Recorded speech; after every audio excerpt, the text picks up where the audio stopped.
नमस्कार दोस्तों, एक बार फिर से आप लोगों का स्वागत है कॉन्सेप्ट क्लियर क्लास में। तो आइए आज का जो टॉपिक है अभिवृद्धि और विकास उसको समझते हैं। अभिवृद्धि और विकास से यूपी टेट में 1 नंबर का क्वेश्चन आता ही आता है। तो इस टॉपिक को हम लोग बहुत ही अच्छे से आसानी से समझेंगे। तो चलिए शुरू करते हैं कि अभिवृद्धि क्या है और विकास क्या है। यदि हम अभिवृद्धि को देखें तो शारीरिक रूप से वह परिवर्तन जो भी होते हैं उनको हम क्या कहते हैं, अभिवृद्धि। यानी कि शरीर के आकार और भार में यदि वृद्धि होती है या बदलाव होता है तो उसे हम क्या कहते हैं, अभिवृद्धि कहते हैं, यानी कि ग्रोथ कहते हैं। तो इसके लिए कई सारे मनोवैज्ञानिकों ने अलग अलग परिभाषाएं दी हैं। आइए हम जानते हैं कि किस मनोवैज्ञानिक ने अभिवृद्धि के लिए कौन सी परिभाषा दी। तो सबसे पहले हम लोग बात करेंगे कि सोरेनसन ने क्या कहा है। सोरेनसन के अनुसार बालक तथा बालिकाओं के, यदि आपको नोट करना है आप लोग नोट भी कर सकते हैं, बालक तथा बालिकाओं के शारीरिक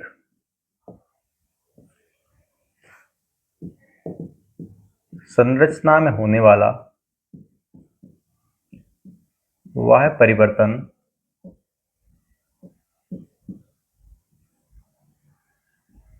अभिवृद्धि कहलाता है। अभिवृद्धि कहलाता है जिसका मापन संभव हो। सोरेनसन महोदय ने कहा है कि बालक तथा बालिकाओं के शारीरिक संरचना,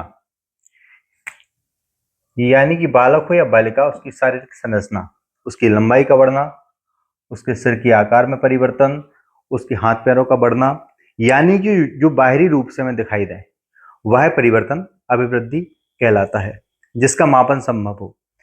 यदि किसी की बॉडी है, बालक या बालिका है, हम उसका मेजरमेंट कर सकते हैं कि उसकी लंबाई कितने फीट है, उसके हाथ कितने लंबे हैं, उसके पैर कितने लंबे हैं, उसके सिर का आकार क्या है, मतलब जिसका मापन किया जा सके उसको अभिवृद्धि कहते हैं। शारीरिक संरचना में होने वाला परिवर्तन, वह परिवर्तन अभिवृद्धि कहलाता है। एक इसने कहा, सोरेनसन महोदय ने कहा। इसी तरह से अन्य मनोवैज्ञानिकों ने भी अपनी अपनी परिभाषाएं दी। हरलॉक महोदय ने भी अपनी एक अलग से परिभाषा दी है। तो ये सोरेनसन की परिभाषा हो गई। अब हरलॉक की परिभाषा के बारे में हम लोग बात करेंगे कि उन्होंने अभिवृद्धि को किस तरह से डिफाइन किया है, ग्रोथ को किस तरह से डिफाइन किया है। तो हरलॉक ने कहा है लंबाई, वजन,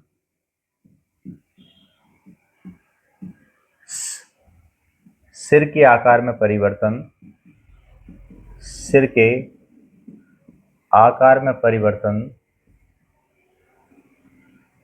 वृद्धि है, सिर के आकार में परिवर्तन वृद्धि है तथा इसका संगठित रूप विकास है। तथा इसका संगठित रूप विकास है।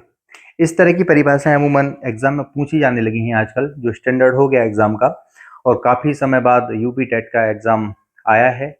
तो हो सकता है कि परिभाषाएं ज्यादा से ज्यादा पूछें कि लोगों ने क्या कहा है। तो हर लोग ने क्या कहा है, लंबाई, वजन, सिर के आकार में परिवर्तन वृद्धि है तथा इसका संगठित रूप विकास है। हड्डियां बढ़ जाती हैं तो वो परिवर्तन है, लेकिन हड्डियां एक आकार ले लेती हैं, मजबूती प्रदान कर लेती हैं, उसको हम लोग विकास कह सकते हैं। इसी तरह से जॉन डी बी महोदय ने भी अपनी एक अलग से परिभाषा दी है।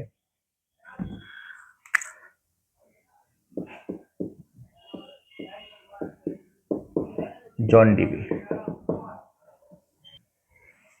इन्होंने कहा है कि अभिवृद्धि स्वयं होती है, अभिवृद्धि स्वयं होती है, उसे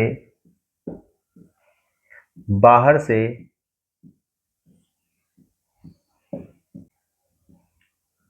नहीं लाया जा सकता। जॉन डीवी के कहने का तात्पर्य यह है कि अभिवृद्धि स्वयं होती है, उसे बाहर से नहीं लाया जा सकता। सपोज कोई इंसान है, उसकी हाइट कम है और दूसरा इंसान है, उसकी हाइट उससे ज्यादा है, तो क्या है, छोटी हाइट वाला बालक दूसरे वाले से बोल देगा कि भैया थोड़ी सी मुझे दे दो, मैं भी थोड़ा लंबा हो जाऊं? क्या पॉसिबल है? ये पॉसिबल नहीं है। तो यही जॉन डीवी महोदय ने कहा है कि इसे बाहर से नहीं लाया जा सकता, इसे ऑर्डर नहीं किया जा सकता जोमेटो से कि भाई साहब 1 फुट आप हाइट दे दीजिए मेरे ऑर्डर पे, तो मैं अपनी लंबाई बढ़ा लूं। तो यही है अभिवृद्धि। और अभिवृद्धि और विकास में आज आपको अंतर स्पष्ट हो जाएगा कि अभिवृद्धि और विकास एक नहीं है। एक बिंदु और आता है कि अभिवृद्धि पर वंशानुक्रम का प्रभाव पड़ता है। वंशानुक्रम का प्रभाव पड़ता है।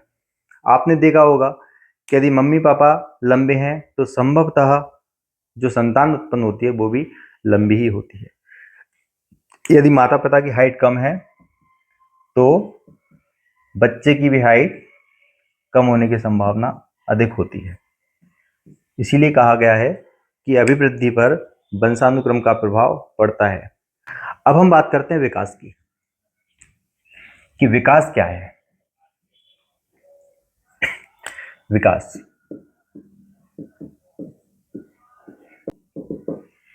एक एग्जांपल लेते हैं कि यदि हमने अपने घर में पेड़ लगाया, हमने अपने घर में 2 पेड़ लगाए,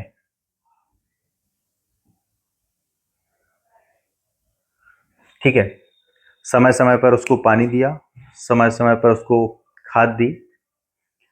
अब दोनों पौधे बढ़े, हरे भरे हुए, लेकिन क्या हुआ? अभिवृद्धि तो हुई, विकास नहीं हुआ। क्यों? इस पौधे ने या इस पेड़ ने फल नहीं दिए और इस पेड़ ने फल दिए। तो बताइए, विकास इस पेड़ का होगा या इस पेड़ का होगा?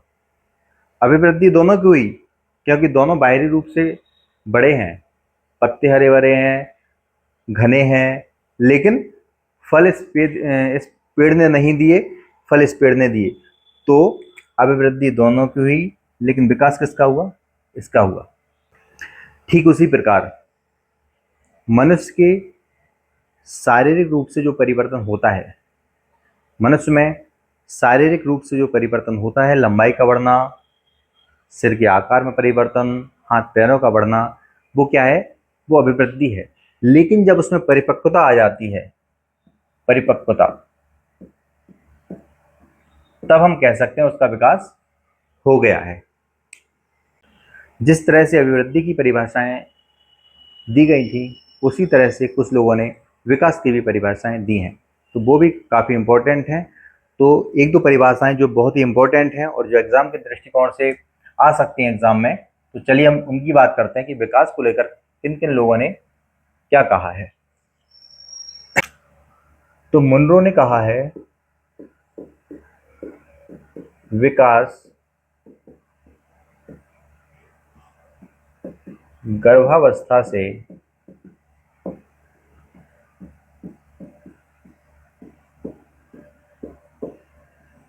परिपक्वता तक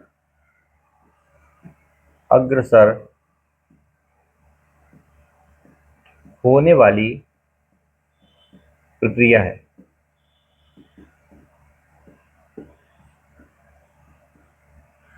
गर्भावस्था से परिपक्वता तक अग्रसर होने वाली प्रक्रिया, जैसे एक बच्चा जन्म लेता है, आपको पता होगा कि उसी समय से उसका विकास शुरू हो जाता है। अभिवृद्धि शुरू हो जाती है, क्योंकि सबसे पहले उसका सिर बनता है, रीढ़ की हड्डी बनती है, फिर धीरे धीरे अंग बनते हैं। इसीलिए आपको आगे आने वाले समय में मैं अभिवृद्धि के नियम बताऊंगा कि कौन कौन से सिद्धांत हैं। तो उसमें है कि बच्चे का विकास कैसे होता है, सिर से पैर की ओर। ये क्वेश्चन कई बार पूछा गया है और काफ़ी इम्पोर्टेंट है कि बच्चे का विकास कहाँ से कहाँ की ओर होता है। तो सिर से पैर की ओर बालक का विकास होता है।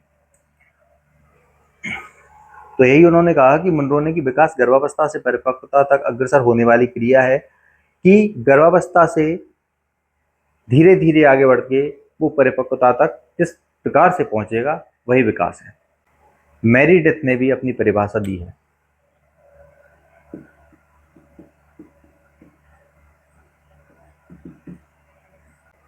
इन्होंने कहा है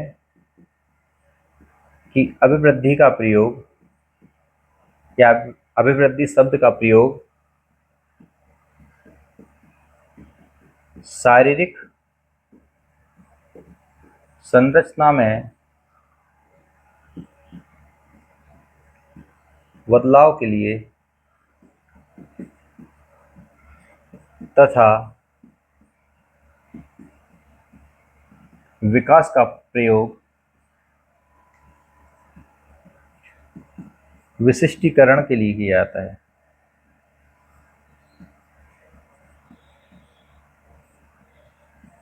विशिष्टीकरण के लिए किया जाता है। राइटिंग इतनी अच्छी है नहीं, लेकिन आप लोगों को बोर्ड पे साफ साफ दिख जाएगा। इतना अच्छा नहीं दिखेगा, लेकिन आप शब्दों को पढ़ सकते हैं कि लिखा क्या है। तो मेरिडेथ ने क्या कहा है कि अभिवृद्धि का प्रयोग शारीरिक संरचना में बदलाव के लिए तथा विकास का प्रयोग विशिष्टीकरण के लिए। हरलॉग ने विकास में 4 परिवर्तन शामिल किए हैं, जिनकी हम लोग बात करते हैं कि उन्होंने क्या कहा है कि विकास में ऐसे कौन कौन से 4 परिवर्तन होते हैं। तो किसने कहा है? हरलॉग ने। हरलॉग ने कहा है विकास में 4 परिवर्तन होते हैं और 4 परिवर्तन उन्होंने बताए हैं।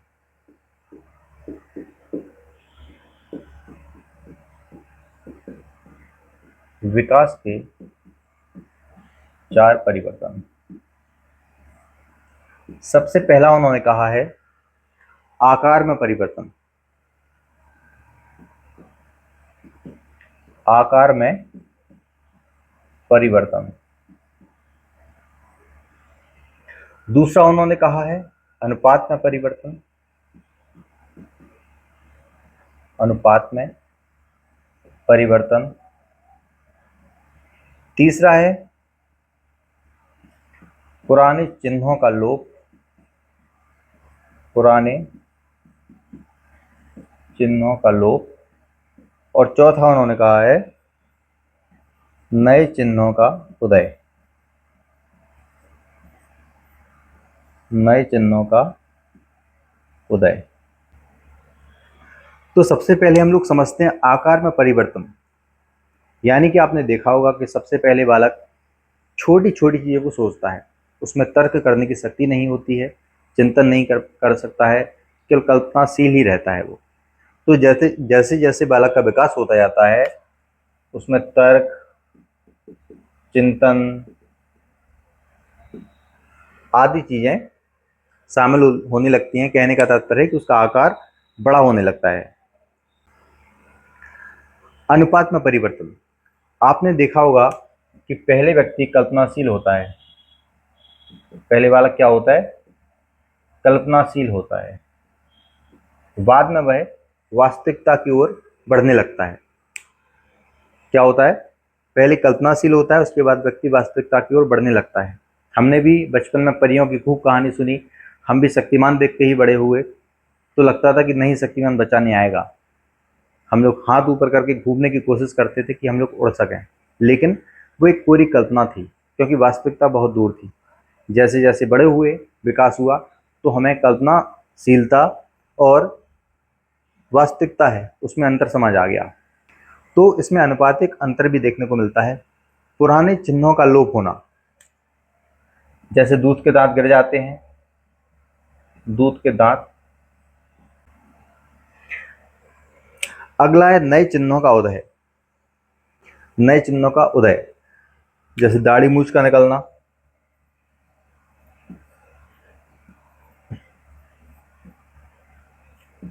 जो दांत पहले अस्थायी थे वो दांत स्थायी रूप ले लेते हैं,